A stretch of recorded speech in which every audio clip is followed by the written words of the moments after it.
Now there is another transition from the G chord that we need to be aware of and practice, and that's a G to a G7 chord.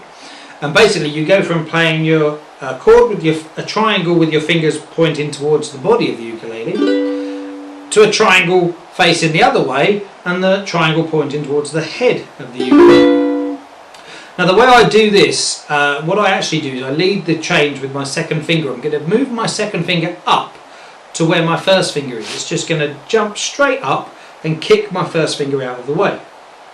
Boom, kick my first finger out of the way, and it's going to land where my first finger was. My first finger is just going to jump out of the way and play the first fret then on the E string as the G for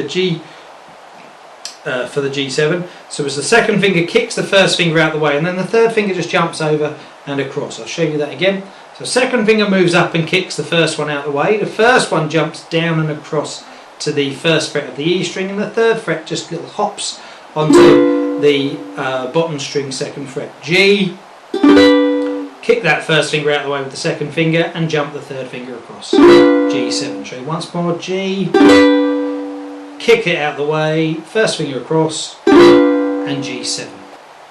And going back to G, just the other way, third finger across, second finger down, first finger back across. You tend not to do G7 to G very often, but G to G7 does come up quite a lot. G to G7. Now at this point there's one more thing to mention, and that is when you're playing chords, the most important thing is the string and the fret that you're playing, not necessarily which finger you're using. The fingers that I've shown you are generally the ones that I prefer and I find easiest. And I've shown you the transition with those, but the finger you choose to use depends a lot on which chord you're playing before or after the chord you're on and what you find most comfortable.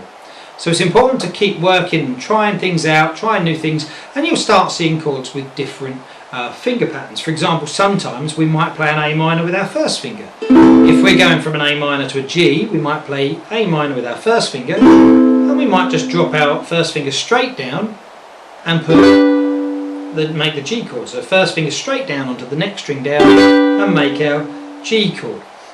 So there's different times you'll use different fingers, and you'll see me doing that in different videos at different times. Find out what's most comfortable for you as you're going along. Most important thing, make sure you're on the right string and the right fret to make the sound that you want from that chord. And that's all for lesson 5, so I hope you have enjoyed that. You've been able to learn a lot, and keep practicing those skills, particularly the exercises like jumping the third finger and sliding it along.